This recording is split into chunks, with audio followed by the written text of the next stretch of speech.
مكة يا مكة يا حرما أشجانا نلت عزا کتاب الجنائز، جنائز یہ جمع ہے واحد جنازتن و جنازتن، اس کی مغفرت کر دی اللہ تعالیٰ کیا فرماتے ہیں میں اس کو بیماری میں مبتلا اس لیے کرتا ہوں تاکہ اس کی مغفرت کروں اور اس کے ذمے انوق سے جنازہ بمانا میت اور جنازہ مستحقوں کے سب اس پر میت کو رکھا جانے کے بعد میں اس کو اپنے پاس بلا لوں، یہ طریقہ اللہ تبارک و تعالیٰ اس سے جاتا ہے، البتہ اس کے برعکس بھی معنی مراد لیا تو فرمایا بیسکمن فی بدنی و افتقاری فی رزقی، اس کے بدن میں بیماری پیدا کر کے اور روزی میں تنگی جنازہ تخت، لیکن اس کے برعکس بھی کہا گیا ہے جنازہ گناہوں میت اور جنازہ اس کے دو طریقے، یا تو اس کو بیمار کر دیتے یا اس کی روزی میں تنگی کر دیتے۔ معلوم ہوا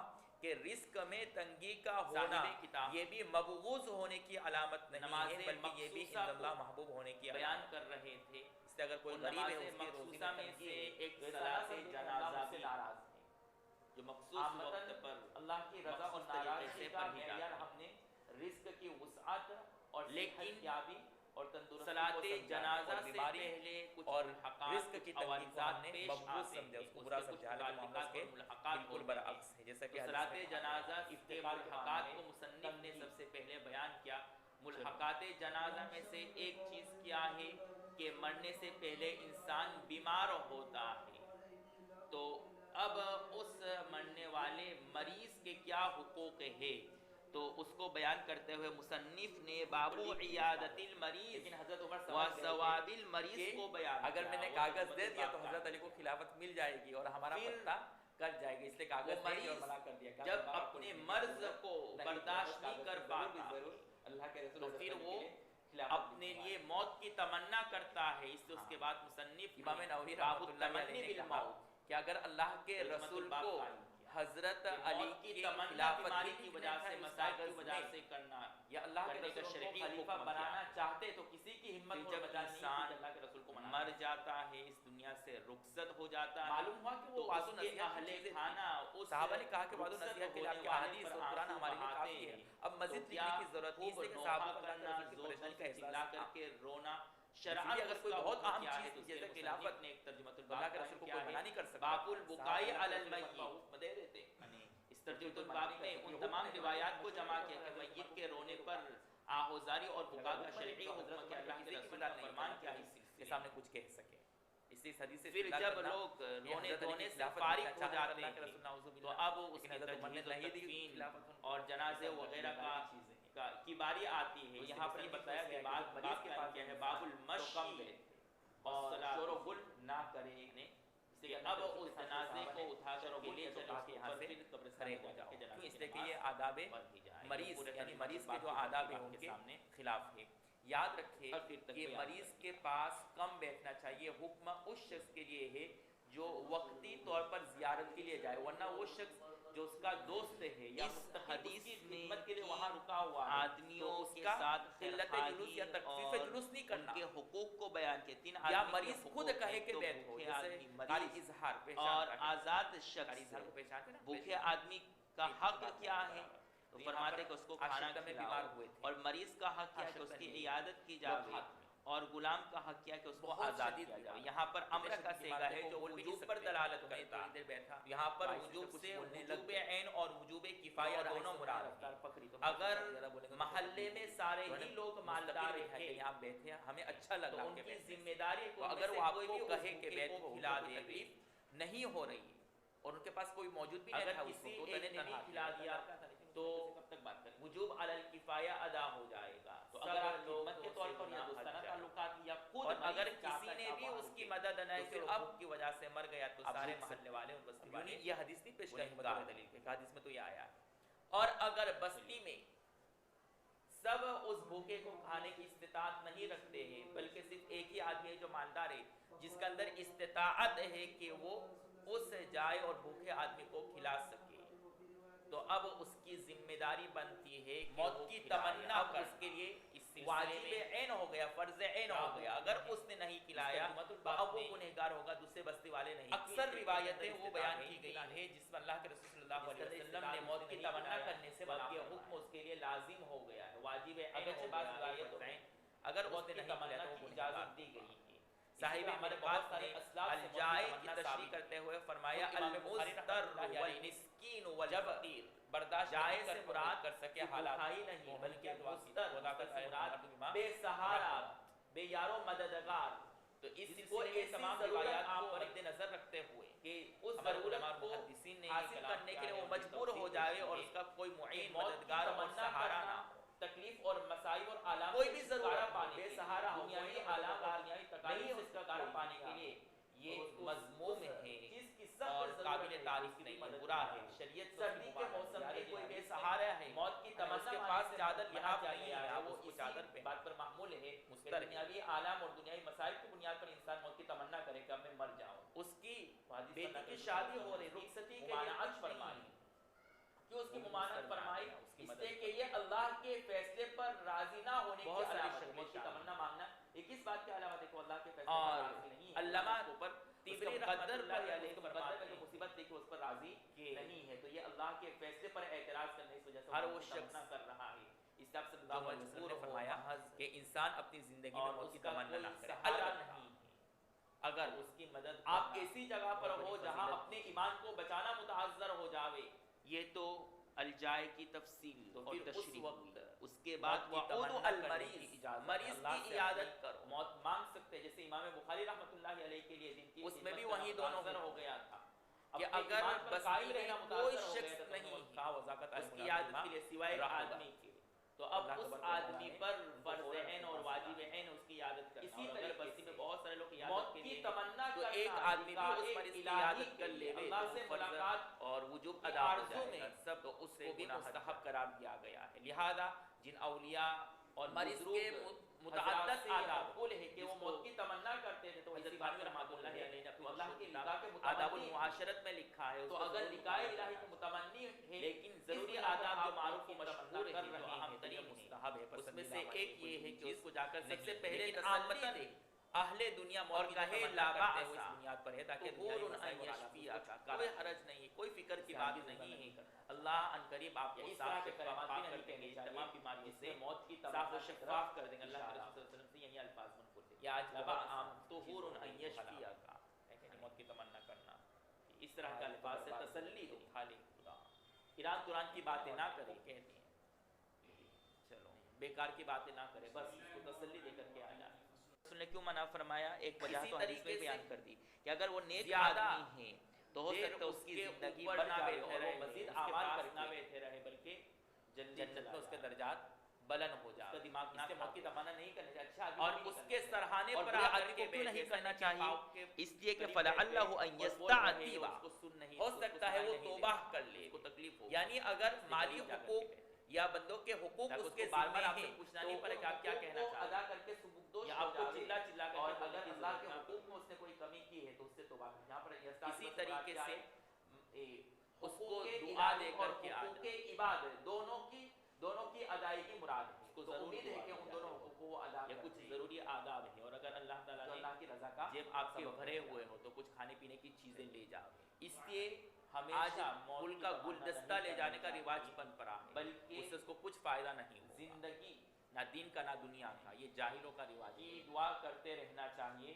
کہ خیر کی زندگی اللہ تبارک و تعالیٰ کی چیزیں ہمیں عطا کی ضرورت کی ہے، خیر کی زندگی ہمیں، اور سب سے بہتر چیز یہ ہے کہ کھانے پینے کی چیزیں لے جانے کے بجائے آپ اس کو پیسے کو 200 300 یہ نہیں مانگنا چاہیے، اپنے حساب سے اس پر خرچ کریں، عمر میں برکت مانگیں کہ اللہ تبارک و تعالیٰ میری زندگی میں برکت، گستاخی ہوگی اس لیے کچھ خریدنے آپ کے حق میں لے جاتے، یہ سوچیے اچھا فیصلہ اس کی ضرورت ہے کہ عمر کو بڑھا، مٹھائی کا ڈبہ لے گیا اس کو کیا ضرورت ہے مٹھائی، یہ نہیں ماننا چاہیے کہ میری عمر بڑھا دے، نہیں، کیک لے کر کے چلے گئے، کیا ضرورت ہے اس کو کیک، چلیے مکھیاں کھائیں گے یا وہاں جو لوگ ہیں وہ کھا جائیں گے، اس کو کیا فائدہ، بہت سارے حالات ہیں، اس سے بہتر یہ ہے کہ آپ سے واپس نہیں ہوگا، یہ ہم نے اپنے استاد محترم مفتی اسامہ سے سیکھا، یہ سمجھ رہے ہیں، جب بیمار لوگوں کے ایسے فون آتے ہیں مٹھائی کے ڈبے لے کر کے گئے، 10:30 بجے گھر پہنچتا تو پھر ہمارے آرام سے سوتا، لیکن روزانہ کسی کا فون آتا ہے، اب یہ دکھ ہے وہ دکھ ہے، محبت میں اور عورتوں کے دکھ تو عجیب ہی ہوتے ہیں. یہ بڑوں کی صحبت میں حضرت کے پاس ہے میری مانگ صحیح نہیں بنتی تعویذ دے دو, ہمارے چشمے صحیح نہیں بنتے صرف شاہ صاحب کے قول بتلانے سے ہمارے چشمے مسئلہ حل نہیں ہوتا. جو یہاں پر دندی ہے وہ نکل جاتا ہے,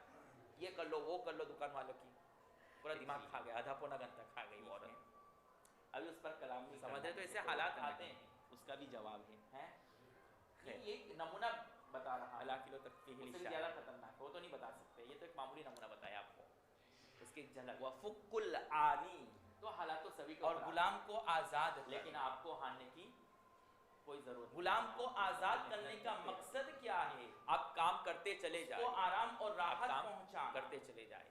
پہلے سال جب آیا تھا صوفی باغ میں, تو یہاں کے حالات کو سنوارنا, اس میں یہ بیان کیا جا رہا ہے کہ جب اللہ علیہ اس آیت کی تفسیر میں جہاں فق رقبۃ کا غلام کو آزاد کرنا, اس آیت کی تفسیر کرتا ہوں مفتی شفیع صاحب رحمۃ اللہ علیہ فرماتے ہیں کہ اب غلاموں کا زمانہ نہیں رہا, آزاد کرنے کا رواج نہیں رہا, لیکن اس وقت غلام کے آزاد کرنے کی اصل علت اور وجہ کیا تھی؟ اس کی زندگی کو سنوارنا. مشہور عمل یہ ہے کہ جب میت کا حکم ابھی بھی باقی ہو جائے, بے سہارا کو لا الہ الا اللہ کی تلقین کرے اور ساتھ ساتھ میں سورہ یاسین بھی پڑھے. لیکن اب معاملہ برعکس ہو تاکہ اس کی روح نکلنے میں آسانی. سورہ یاسین پڑھنے کی تلقین کیوں کی گئی ہے, اور اس کی گرتے ہوئے کو سہارا دینا تو بہت دور کی بات, کہ سورہ یاسین خود قلب قرآن ہے, اور جب قلب قرآن کو اس کے سامنے پڑھا جائے گا تو قلب مومن کو تسکین اور سکون. آپ کو پہلے بھی بیان کیا, آج ہم اپنے دکھوں سے دکھی نہیں ہے بلکہ دوسروں کے سکھوں سے. یاسین پڑھنے کی وجہ یہ ہے اور حکمت یہ ہے کہ اس میں میدان حشر اسی طریقے سے حساب غلام کو آزاد ذکر سورہ یاسین, تو فق العانی میں اس سورت کو پڑھ کر کے وہ نہیں بلکہ بے سہارا کو سہارا دے گا, اس کی زندگی کی وجہ سے اس کے سامنے آخرت مد نظر رہے گا. ضرورت سورہ یاسین اس کے سامنے پڑھا جائے تاکہ اس کو یاد رہے کہ اب مجھے اس دنیا کو چھوڑ کر کے ایک نئی دنیا اور ایک نئی زندگی میں جانا ہے, مجھے اس کی تیاری اور حدیث کے قریب بتلا. اور یاد رکھیں تلقین ایک بار بار کرتے رہے جب تک کہ لا الہ الا اللہ پڑھ لیں. تلقین کا مطلب ہے کہ سامنے جو لوگ ہیں وہ لا الہ الا اللہ پڑھنے کا حکم نہ دے. کہ حضرت کے اگر پڑھ لیتا ہے فبیحا, بہت سارے بہت اچھا, اور نہیں پڑھتا ان کے اوپر اعتراض بھی کیا چھوڑ دے, لیکن اس کو ہرگز حکم نہ دے. اور اگر ایک مرتبہ پڑھ لیا کس اور ابھی اس کی وفات نہیں ہوئی ہے تو اب دوسری مرتبہ اس کو نہ پڑھا ہے. ہمارے یہاں غلط فہمی یہ ہو گئی ہے کہ حدیث پاک میں آتا ہے آخر کلام لا الہ الا اللہ دخل الجنہ, روایت میں ہماری ترجمہ دعاؤں کو پڑھ کہ آخری کلام لا الہ الا اللہ ہونا چاہیے. لازم نہیں آتا کہ احساس فرض کی نفی کی جائے کہ فرض لا الہ الا اللہ پڑھنا چاہیے, ہم نے اس کا مطلب کیا ہے نوافل میں پڑھنے کا حکم کہ مرنے سے پہلے آخری کلمہ لا الہ الا اللہ, مرنے کے وقت آخری لا الہ الا اللہ نہیں, یہ مطلب نہیں حدیث کا, بلکہ حدیث کا مطلب کیا ہے کہ مرنے سے پہلے اس کا آخری کلام کیا لا الہ الا اللہ, ایک مرتبہ لا الہ الا اللہ پڑھ لیا, اور اب اس کے بعد چاہے کتنی بھی دیر کے بعد اس کی وفات ہو, لیکن اس کا آخری کلمہ کیا تھا مرنے سے پہلے لا الہ الا اللہ. میں بھی پڑھتا ہوں, فرض اور واجبات میں پڑھتا ہوں, لیکن یہ حکم کب ہے جب کہ آپ تنہا پڑھ رہے ہیں. ہاں, اگر اس نے کوئی دنیاوی بات چیت کر لی تو اب پھر واپس اس کو تلقین کی جائے. اس لیے رہی علماء نے لکھا ہے کہ مستحب یہ ہے کہ جس سے وہ زیادہ محبت کرتا ہے لوگوں کو زیادہ قریب لایا جائے, نماز بہت جلدی محبت میں وہ لگا رہے گا. اسی طریقے سے اس کو یہ پہچاننا کرے کہ یہ جو تعدیل ارکان کرے, میں نے کہا تعدیل ارکان کا مطلب کیا ہے, ہر عضو اپنی جگہ پر اچھی طرح ٹھہر جائے, ختم ہو گئی ہے. ہمارے یہاں سارے رشتے ختم کر کے اپنی جگہ پر مستقل برابر میں جا رہے ہیں, اس سے پہلے سے لوگوں سے شروع کر دیتے اور وہاں جو روحیں ان سے ملاقات ہوگی. میں خود اسے پوچھیں گی کہ فلاں فلاں کے بارے میں تم کیا کہتے ہو, تو مجھے کم از کم 4 کر رہا ہے, 7 سے 8 منٹ لگتے ہیں. مختصر صورت سورہ فلق اور سورہ ناس سے پڑھتا ہوں, مشکات پڑھتا ہے کہ برابر, یہ اپنے ہاتھوں 4 رکعت پڑھنے میں 8 سے 9 10 منٹ لگ جاتا ہے. تو اس طرح پوچھتے ہیں وہ لوگ, کیوں تعدیل ارکان کا بھی ہم لحاظ, اللہ کے رسول صلی اللہ علیہ وسلم کی وفات ہوئی تو صحابی نے کہا کہ فلاں کو میرے طرف سے سلام پہنچا دے, کہنے میں خیریت کرتے ہوئے. تو اگر وہی غالباً ایک اور روایت آ وہاں پڑھیے تو 15 منٹ ہو جائیں, اور کہا کہ فلاں ہمارے رشتہ دار کو پیغام پہنچے, ہمیں خیر خیریت پہنچا. تو ان دعاؤں کو نوافل میں پڑھنے کی وجہ اب اس دنیا کے جو رشتہ داری ختم ہو کر کے اب وہاں الگ نماز دنیا میں جا رہا ہے, وہاں طویل نہ ہو جائے, ان سے ملاقات ہوگی, طویل کسی کا نہ ہو جائے, یہ اصل ہے جنت میں ہے, تو اب اس کی فرض نماز طویل نہ ہو جائے. حضرت عثمان رضی اللہ تعالیٰ عنہ کو اللہ کے رسول جب وہ مر رہا ہے کہ تم فتنہ مچانا چاہتے, پہچان نہ کروائے, کوشش کرے کہ آخری کلام لا الہ الا اللہ ہو. یعنی ان کی نماز اور اس دخل وجہ سے الجنہ طویل کا ہوتی تھی کہ یہ وہ مطلب قراءت ہے اور تعدیل کہ اس کے ارکان بہت اعمال آہستہ کرتے اچھے تھے. وہ رہے دعا بھی ہیں پڑھیں گے تو زندگی کتنی میں. طویل ہوتی ہوگی. یعنی تو اب جنت میں داخل ہوئے. کوئی سغائر میں سمجھ معمولی رہے ہیں. گناہ تو ہے مقصود ان ادعیاء کو پڑھنے کا امکان نہیں ہے عبد بلکہ کو ادا کر دیا فتنہ سے دخل بچانا الجنہ کی ہے. خوشخبری. صحابہ جیسے حقوق صحابہ العبد نے کو شکایت ادا کر دی نہیں کہ کیا طویل نماز ہو گئی. کی صحابہ اس کمی ہے. تکلیف کو برداشت نہیں کر سکے تو یا عام حقوق اللہ جاہل کے کہاں قواعد برداشت کیا کرے ہے اس نے اس کے اس اور کے جہاں اس سے متعلق نماز توبہ طویل نہیں ہوتی کیا ہے تو دیکھا پھر اب گیا داخل جنہ کی کہ لوگ فضیلت مانتے یقینی ہیں طور ایسی پر نماز نہیں کی کر نماز نہیں سکتے. پڑھتے. اللہ کی ذات کے اور ہم نے کہا شان کے طویل مطابق نماز سے اللہ مراد چاہے کیا تو اس ہے کو معاف کرو کہ جنت میں داخل کرو چاہے تو اس کی مسنون قرات کو چھوڑ کر لیکن عامتاً حقوق اور العبد طویل کا قرات دستور مسنون یہ قرات ہے تو کرنی ہے کہ چاہے جب لوگ تک چاہے یا انسان نہ اس حق کو ادا نہ کرے اللہ کی طرف سے بھی معافی اور تعدیل ارکان کا یہ لحاظ عام ہے. رواج ہے. اور تسبیح میں یہ بھی بتایا گیا کہ ادنا مقدار 3 ہے اور متوسط مقدار 5 ہے اور اعلی مقدار وہ 7 شہداء ہے یا اور وہ کامل صحابہ کی کوئی انتہا نہیں. جو انتقال کامل کر کی جاتے تو اللہ کے کوئی رسول کو معلوم امتحان ہوتا کہ قرض ہے تو ان کے تو وہاں یہ بھی بتایا اللہ گیا کے کہ رسول ان مقتدی کی کے صلاۃ لحاظ جنازہ میں اور ادنا جنازے کی مقدار نماز کو تو نہیں استعمال پڑھا. کیا ہی جائے 5 مرتبہ ہاں یا کہ جب 7 بیت مرتبہ. المال میں ہمیں سے جیسے کون آئے پڑھتا ہے اور 5 قرض مرتبہ ادا تربیت کرنے شروع کر دیے جو مقروض صحابہ تھے. ہماری تو فجر کی ایسے نماز صحابہ شاید کی 5-6 منٹ پھر میں ہو اللہ کے جاتی رسول صلی اللہ علیہ ہوگی. وسلم قرض ادا کرنے کے بعد نماز پڑھتے تھے. معلوم ہوا کہ قرض ایسی بری جبکہ بلا دوسرے ہے کہ اللہ کے مسجدوں رسول میں صلی اللہ علیہ وسلم نے 15 سے اس کے 16 جنازے کی منٹ نماز لگ پڑھانے جاتے ہیں. بہت پسند نہیں فرمایا. اس لیے ہمیشہ کوشش کرے کہ قرض نہ ہمارے لے. یہاں ہر قرض چیز لے بہت اختصار تو حق ادا کرے اور چاہے کوئی بھی تو حق اس العبد حل ہو کے اس کو لیے مکمل یہ کہنا تلافی کرے کہ اس کی دعا تلافی پر کرے. ہو تب تو بہرحال یہ ترجمۃ الباقی کہ طلبا اس میں کمی کر رہے ہیں لیکن اس بنیاد پر کہنا کہ فقہا کہتے ہیں ان کی بات نہیں ماننا چاہیے. یہ ناقابل ہضم ہے. ہم نہیں کہتے الصلاۃ علی سوا نہیں کہہ سکتے. اگر منع ہی نبی ہوتا کے تو پھر یہ مسئلہ وقایہ میں آتا ہی نہیں ہے کہ نمازوں میں دعا کرنے کا حکم کیا ہے. تو وہاں آتا ہے اردو یا کسی اور زبان میں دعا کرنا. لیکن دائرے کسی انسان کے اور لیے عربی میں دعا کرنا اگر معصوم ہے تو ثابت کر سکتے نہیں کہہ سکتے.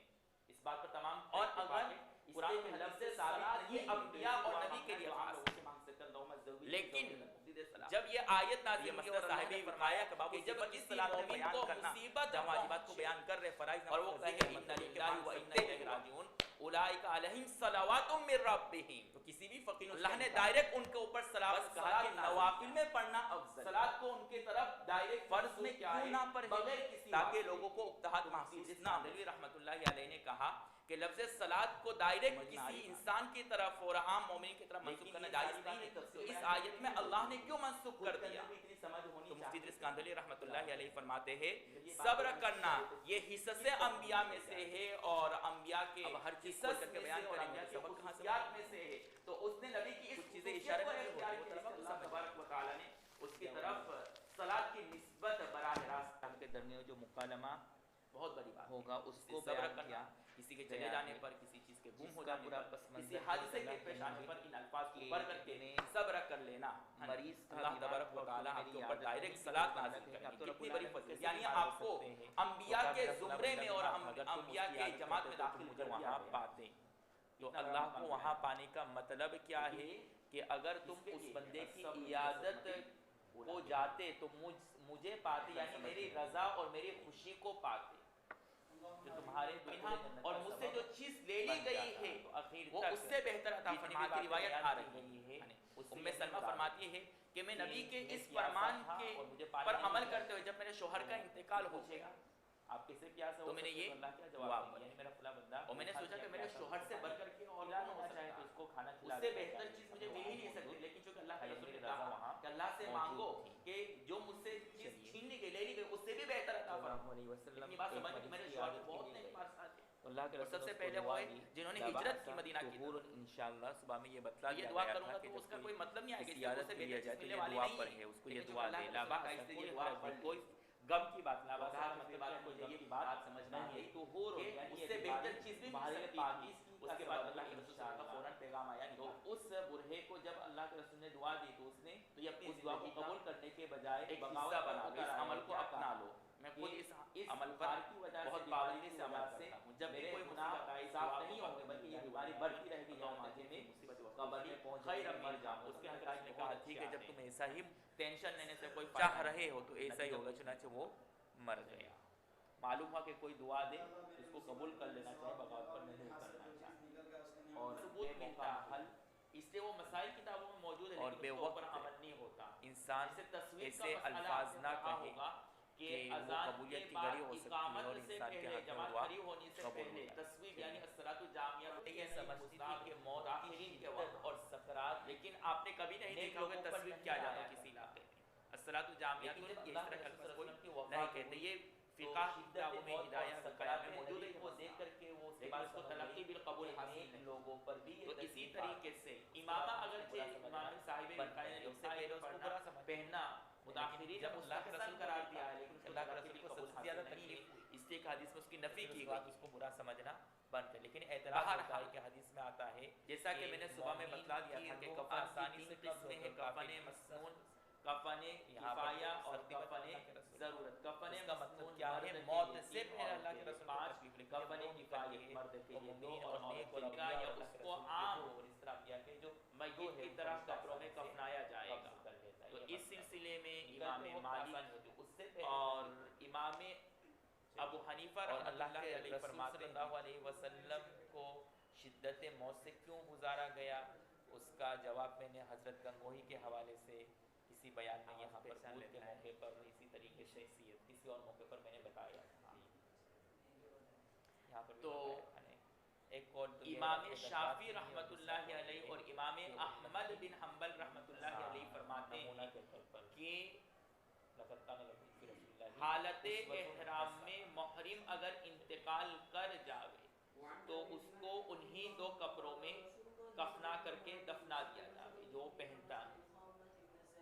حدیث یہی ہے ان کا مستدل کہ اللہ کے رسول صلی اللہ علیہ وسلم نے اس صحابی کو انہی دو کپڑوں میں کفن کرنے، کفنانے اور دفنانے کا حکم دیا تھا. امام ابو حنیفہ اور امام مالک رحمۃ اللہ علیہ فرماتے ہیں کہ جیسے عام مردوں کو کفنایا جاتا ہے، جو کفنانے کا طریقہ ہے وہی طریقہ محرم کے لیے. کیوں؟ اس لیے کہ آپ میت کے لیے اللہ کے رسول صلی اللہ علیہ وسلم نے ان کے کفنانے کا ایک مستقل ضابطہ اور اصول بتلا دیا. بے شمار اور متعدد روایات اور احادیث ہیں جس میں مومنین میت کے کفنانے کا مستقل ضابطہ بیان کرتے ہیں. ارزا کے معنی صنوبر اور مجزیہ کے معنی مضبوط. محرم اور غیر محرم کے درمیان صنوبر ان دو حضرات کے درمیان میں کوئی فرق نہیں کیا جائے گا. یعنی جو عام یہاں پر مومنین کو کفنایا جاتا ہے اسی طرح محرم کا کی مثال دی گئی. پھر اس حدیث کا کیا جواب ہوگا؟ تو ہم کہیں گے کہ یہ کوئی مستقل اصولی ضابطہ نہیں بیان کیا گیا ہے، بلکہ اللہ کے رسول صلی اللہ علیہ وسلم نے صحابہ کو کہا کہ انہی کپڑوں میں کفنا دو، لیکن کوئی مستقل ضابطہ نہیں بیان کیا کہ جب بھی محرم انتقال کرے تو اس کو انہی دو کپڑوں میں کفنانا ہے. جس طرح ہوا جب مستقل ضابطہ بیان ہی نہیں کیا گیا ہے، بلکہ صرف اللہ کے رسول صلی اللہ علیہ وسلم نے ان کو دو کپڑوں میں کفنانے کا حکم دیا. مطلب یہ ہے کہ کوئی وجہ رہی دو چار ہوتے رہتے یہاں تک کہ اس کو موت. اور وہ وجہ کیا ہے؟ کوئی بھی وجہ ہو سکتی ہے. مثلا ان کے پاس اور کوئی کپڑا نہیں ہے کفن کا. انسان یہ سمجھتے کہ اللہ کے رسول نے کہا کہ آپ مزید کپڑا نہیں ہوگی تو کپڑوں میں کفنا آزمائیں گے. کون سی آیت؟ جیسا کہ اوپر ماقبلہ کی روایت میں آیا ہے کہ شروع دور میں صحابہ کے پاس اتنے پیسے نہیں ہوا کرتے تھے ایک کفن کے کپڑے بھی خرید سکتے. کی معنی نہیں ہے صنوبر. ایک کپڑا ہی مشکل سے دستیاب ہو جائے گا، کافی ہوتا تو نہیں، اس کو کوئی اکھاڑ نہیں سکتا. یہاں پر بھی یہی بات ہوا ہوگی نقصان جس کی وجہ سے اللہ کے رسول صلی اللہ علیہ وسلم نے ان کو ان دو کپڑوں میں کفنانے کا حکم دیا تھا. تو اسی طریقے سے منافق کی علامت ہے کہ پوری زندگی اس کو حالات نہیں آتے ہیں. جنائز کے ملحقات یعنی تو اس کو اس کی روح کو اچانک جھٹکے سے نکال دیا جاتا ہے. اور جو جنازے کا اصل مقصود ہے نماز پڑھنا ختم. یہاں پر اصل مقصود کو بیان کتاب الجنائز کا پورا لب لباب اور مقصود اور پرچے کا لب لباب بھی اتنے کچھ دنوں کے بعد اچانک مفتی تقی صاحب کا یہ ویڈیو بہت چل پڑا تھا کہ گھروں میں جمعہ کی نماز نہیں پڑھ سکتی. کرتے کرتے بالکل لب لباب اور اعتراض تک پہنچ گئے. دلائل میرے سامنے موجود تھے دونوں طرف. پڑھو. پھر بھی میں نے اپنے استاد سے رجوع کیا مفتی اسامہ صاحب سے، اور انہوں نے پھر اپنے اساتذہ جو دیوبند کے ہیں ان تمام سے رجوع کیا. پھر میں نے جو تجزیہ کیا تو ان دونوں دلائل کو مد نظر رکھتے ہوئے تو میں تو مغیبات کے پردے حد جب علماء دیوبند کہتے ہیں کہ پڑھ سکتے ہیں وہ تو مجھے کہاں لے جا رہے اور اصول فقہ ہلاکت ہے جو میرے اصول ہائی ہے بربادی ہائی علی بے انہوں نے جو مسئلہ بیان پر یہ اس مضمون کو پھر بھی میں نے تشفی کے وہاں اس لیے تو اسی ہمارے اسلاف کا ہمیشہ یہ دستور رہا ہے کہ جب بھی کسی کا انتقال ہوا ہے تو انہوں نے ان کی اتباع کرنی چاہیے تو کرو نہیں جلد صلاۃ جنازہ پڑھنے کے بعد دفنانے کی کوشش کی ہے. بے شمار ایسے واقعات سمجھ رہے ہیں.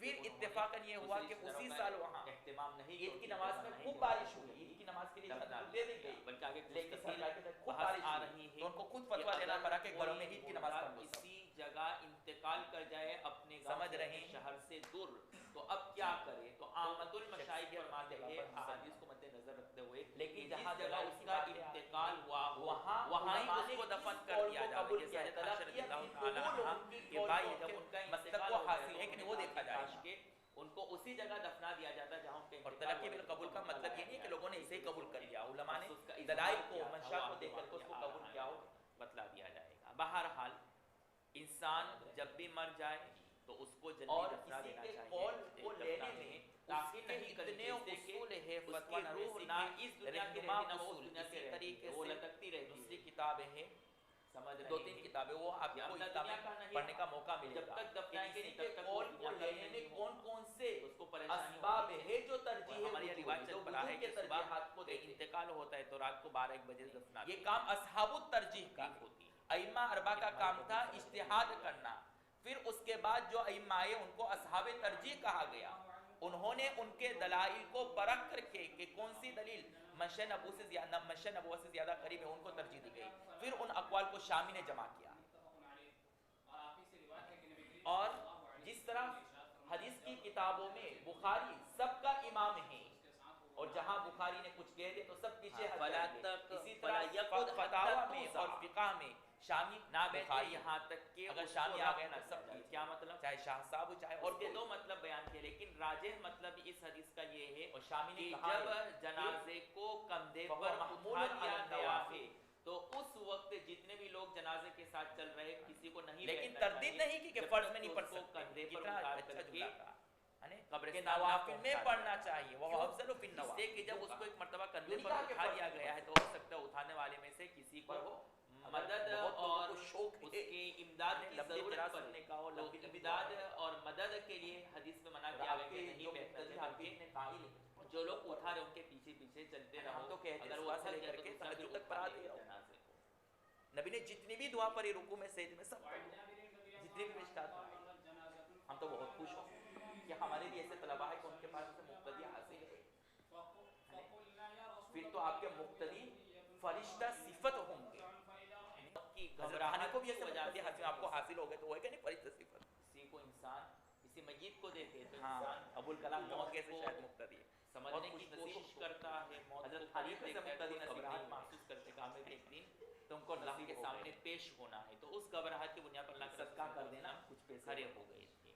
دوسری روایت میں حضرت علی رضی اللہ تعالیٰ عنہ فرماتے ہیں کہ جب اللہ کے رسول صلی اللہ علیہ وسلم جنازہ دیکھتے تو اللہ کے رسول کھڑے ہو جاتے حکم نہ ہم بھی کھڑے ہو جاتے وقعد اللہ کے رسول کہتے تو ہم بھی بیٹھ جاتے. قول کو ترجیح دیں گے ان دو یہی آپ نے تو قرات بھی پڑھی اور آگے اس کے ہم معنوی اور احادیث کے کوئی جس میں اس مسئلے کو بیان کیا گیا ہے کہ جنازے کو دیکھ کر کے کھڑے ہونے کا حکم ہے. جنازہ اور بھی کئی قرات ہیں تو اب اس جنازہ کا جب گزر رہا ہے تو کھڑے ہونے کا حکم کیا کھڑا ہونا چاہیے. جیسے امام نافع وغیرہ امام حفص نے مخصوص قرات کو جمع کیا. اس بات پر اتفاق ہے وجوہات کو ترجیح دیتے جنازے کو دیکھ کر کے کھڑے ہونے کا پہلے انسانی الشیطان نے پہلے ایسا کیا تھا بعد میں وہ حکم منسوخ ہو گیا تھا حضرت علی رضی اللہ عنہ کی روایت کی بنیاد پر.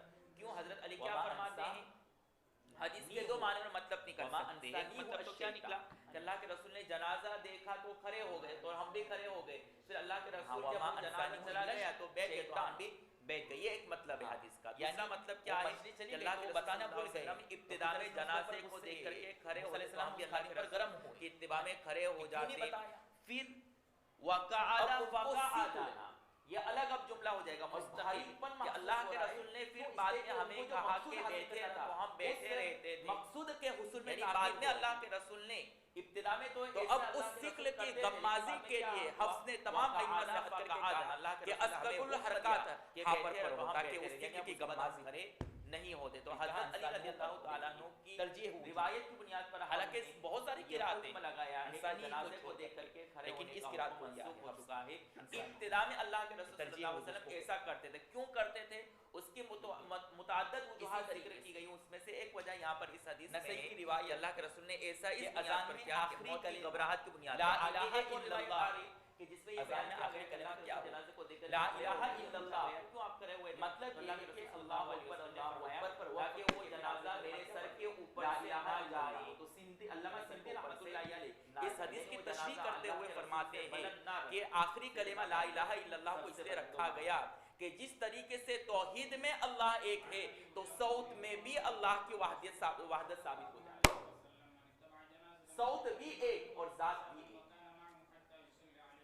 اور یہ وقف کی حالت میں حاصل ہو. اس وجہ سے اللہ کے رسول نے کہا حدیث میں کہ آخری کلمہ لا الہ الا اللہ ہونا فاتحے چاہیے. تکبیرات صلاۃ جنازہ 4 تھے. تو اس دوسری کو روایت کہتے آگے ہیں اس میں اسباب 5 وجوہ ترجیح. لیکن وہ روایت منسوخ مستقل تھی. مہارت. انہوں نے کہا کہ جس روایت میں 5 کا ذکر ہے وہ منسوخ آدمی ہے. اپنی پوری اس لیے زندگی تمام ائمہ کا لگا رہے اتفاق ہے کہ 4 4 تکبیرات. اور یہ فرائض کے درجے میں ہے. بہت صلاۃ جنازہ کے کتنے فرائض رات ہیں؟ بھر انسان کتابوں کا مطالعہ کرتا ہے تب جا کر کے اس مقام دوسرا پر فرض ایک پہنچتا ہے. فرض تو میں نے بتایا. دوسرا فرض کیا ہے؟ ہم نے خود اپنے استاد کو دیکھا, مفتی اسامہ کو 15 سے 20 کتابیں ان کے ڈیسک پر آپ کو ملیں گی. ادھر بھی دیکھ رہی, ادھر بھی دیکھ رہی, ادھر بھی دیکھ رہی. وہ تو میں نے بتا دیا. اب کبھی میں سوچتا تھا کہ آدمی پاگل نہیں ہو جائے. نیت فرض ہے, کھڑا ہونا فرض ہے. ایسے بات تجربہ کا لوگوں کی صحبت میں رہ کر کے لکھا ہے آدمی کہ کچھ سوار حاصل ہو کرتا کر ہے. کے نماز پڑھ لے تو جائز ہے مجبوری سمجھ میں. رہے, اس لیے بہت زیادہ متاثر نہیں ہونے کا.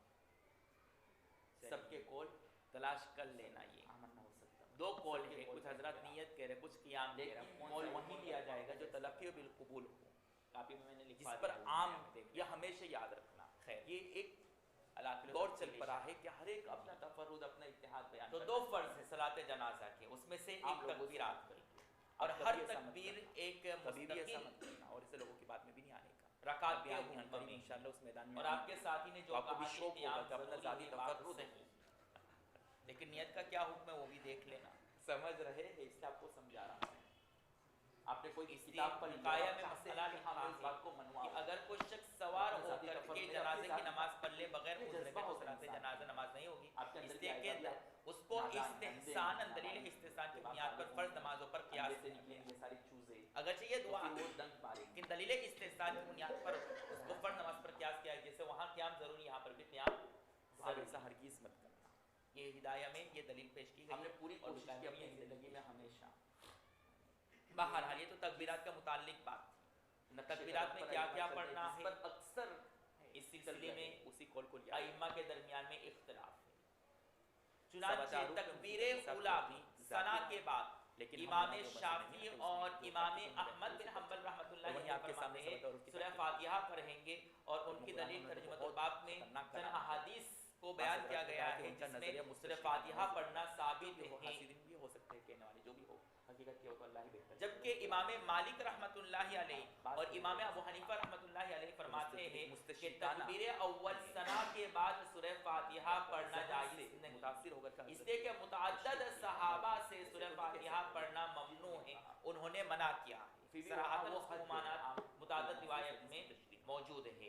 اور رہی بات ہے جن احادیث اور روایت میں سورہ فاتحہ پڑھنے کا ذکر موجود ہے تو وہاں یہ تعبیر کی گئی ہے کہ وہ بطور ثنا کے سورہ فاتحہ پڑھتے. اللہ کہنے والا نہیں ہوگا. تو حضرت نے اس کی نئی سورہ تشریح فاتحہ کو بطور ثنا اور تعریف کے پڑھتے تھے. جب تو تک کہ اگر حالات کوئی اتنے بطور بگڑ نہ ثنا جائیں اور کہ بطور زبان سے تعریف کے اللہ سورہ اللہ فاتحہ کو پڑھتا ہے, سورہ فاتحہ کی نیت سے نہیں بلکہ ثنا کے طور پر, تو ہم بھی اس کے جواز کے قائل ہیں. فساد اتنی خرابی پیدا ہو جاوے کہ تکبیر آپ کی اولیٰ زبان میں سے صرف ان ثنا خرابیوں کو اور اگر سورہ لے کر فاتحہ کے پڑھنا ہے اللہ کا لفظ تو نکلتا بطور قرات کے نہیں بلکہ بطور ثنا کے. کہ عام شاعری نے اس کا ترجمہ کیا کیا ہے کہ قیامت تب تک قائم نہیں ہوگی جب تک کہ روئے زمین پر اللہ کہنے والا. دوسری تکبیر میں کیا پڑھیں تو ایک جذبہ ہوتا ہے.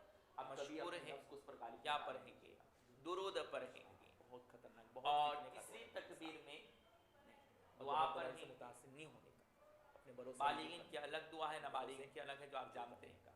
ہم کسی کی تردید تنقید اور چوتھی تکبیر میں میں نے کہا سبھی کا سلام, اس میں کچھ نہیں پڑھنا سب کو اپنے سروں پر بٹھاتے ہیں. یہ صلاۃ جنازہ کا طریقہ ہو گیا. اس کی چار چار تکبیروں میں کیا پڑھنا پر ہے. ہمارے اور اس میں ائمہ کا جیم فصیح لغت ہے,